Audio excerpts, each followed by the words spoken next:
Kia subcompact crossover changes into the premium lane. I'm Jay, Steph's on vacation, and this is Modern Motoring.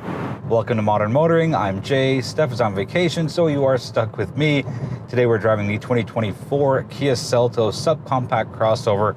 A bunch of new stuff for this model year. So let's start on the outside, we'll go to the inside, and then we'll talk about how it drives. And before we jump into that, we ask that you please subscribe. It's great to have you here. Our community is always growing. We try and get back to all of our social media comments, and we do read every single one of them. So with that, please subscribe. It would mean quite a lot to us. The subcompact crossover market is pretty crowded, and there's some new entries, including the brand new Subaru Crosstrek, the brand new Hyundai Kona. You have the Honda HR-V, which is mostly new, but not as new as these vehicles are. You have the Kia Soul, the brand new Buick Encore GX, and you have the Jeep Compass, which has been kind of refreshed. The only big thing is a better engine, and not just a better engine, a significantly better engine. Starting with the exterior, specifically the light pattern, if you think it looks like the refreshed Niro, you're pretty much bang on. Up front here with the Seltos, we do have a lot of those angular lights as far as the daytime running lights go, and the turn signals here are just a little bit below that as its own separate light. And you have obviously your regular low beams and your high beams. I think it's a really sharp look, and Kia's done lights correctly the last few years. Now, it's not a full light bar up front, and it's not a full light bar around back. They do match, but they come in, I'd say 80% as far as distance around the front of the vehicle, and a little bit more and it'd be a full light bar. Along the side profile, it seems a lot taller on the inside than it is on the outside, and the subcompact crossover market is going for a little bit of height to get you that extra storage and extra functionality.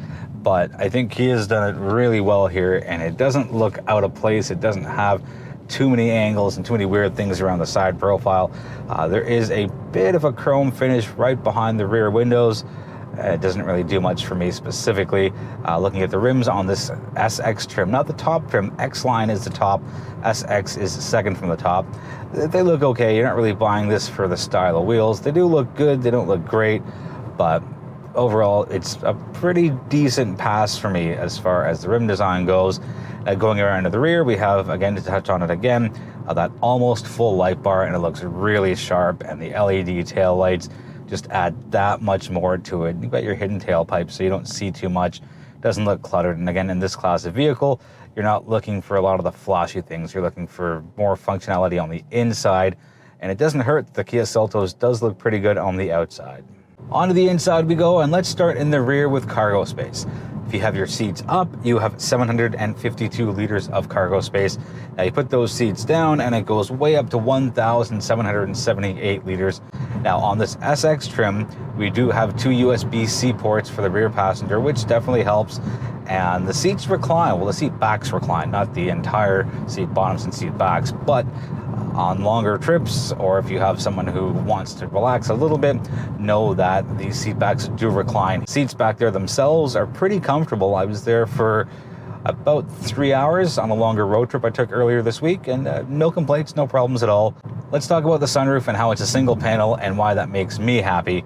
As someone who kayaks as much as possible, I like having a single panel sunroof because it makes it easier to mount the kayak. Yes, there's a lighter colored headliner, and some people may want a full panoramic sunroof. I think it's a smart move that Kia didn't do that. I think the single panel is completely fine. Fortunately, Kia Canada spec'd this vehicle with the light brown interior. If you go for a black interior, it can feel a little closed up. Onto the front section of the vehicle, and higher trims do get Kia's pair of 10.25-inch screens. Fully digital, looks extremely sharp, but it's not new for the Kia brand. But it's nice to see it being offered here as an option on the 2024 Kia Seltos. Higher trims do get an optional heads-up display. I'm not really a big fan of it because it doesn't project on the screen. You push a little button and out it pops from the dashboard. Now you go over to the right, you have your 10.25-inch infotainment system. And it's typical Kia again. It's easy to use, it's easy to operate, everything's exactly where it needs to be. My gripe here is that Apple CarPlay does not take up the entire screen. You have that fixed section on the right side, whether it's a clock or a map or a compass. It's a little disappointing because you have this beautiful technology, you've got great looking screens, but it kind of falls apart because you don't get the full screen of Apple CarPlay. Now, higher trims do get wireless charging, which kind of makes up for it on the tech side. And you have a USB-A and a USB-C port down here, and you get a little bit of storage as well. So as far as connectivity goes, this does it. Again, 2 USB-Cs in the back, 1 USB-C in the front, 1 USB-A, and the wireless charging. Again, trim dependent, so not too bad as far as the overall value proposition goes.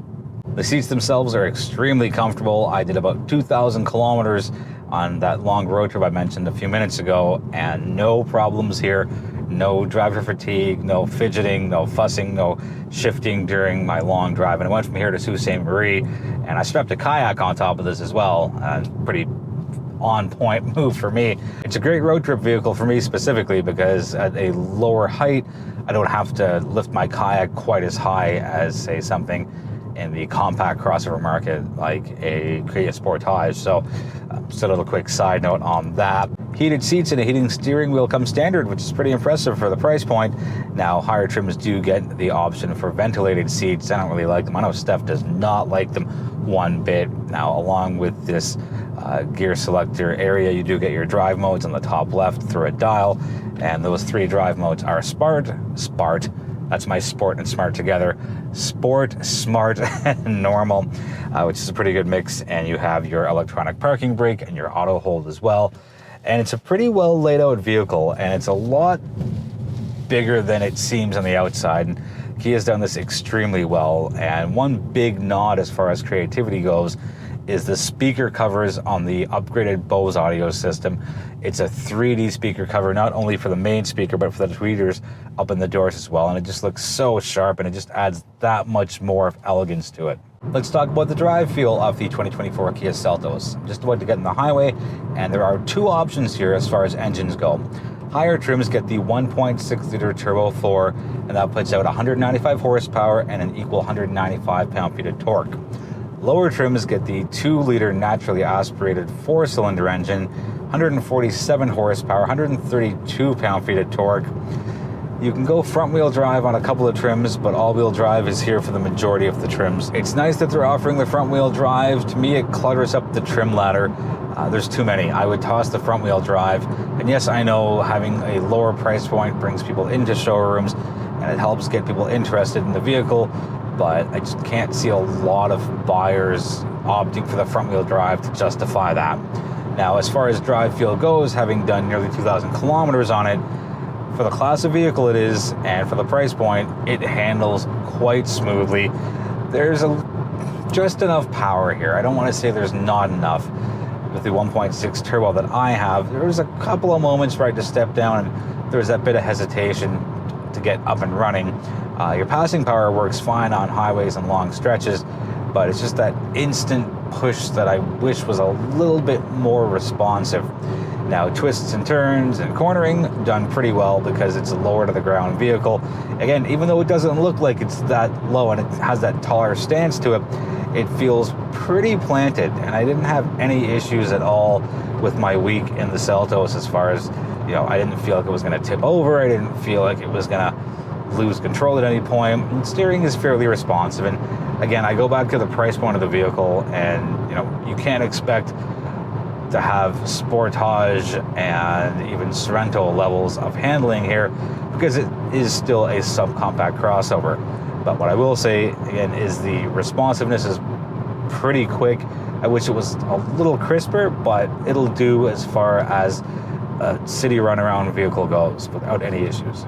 Parking the Seltos is no problem at all because of its small stance, easy to back in, easy to parallel park, easy to pull in, and it doesn't really take up a lot of space. And again, it has that bigger than it seems feel. And I don't know how Kia's done it. I don't know how their engineering and design team did it, but it works really, really well. Both standard safety includes blind spot monitoring, lane keep assist, forward collision avoidance, rear cross traffic alert, and lane follow assist. You do get the highway drive assist on the higher trims as your level 2 semi-autonomous driving, and I used it quite a bit on the long drive from Mississauga all the way up to Sault Ste. Marie. It responds well, it does exactly as it should, and if you are doing a lot of longer drives, definitely consider having one of the trims that do include the highway drive assist. Let's talk about fuel consumption. Every 2024 Kia Seltos gets a 50-liter fuel tank that runs on 87 octane. The 1.6-liter turbo engine gets the following in liters per 100 kilometers: 9.4, 8.7, and 9.1.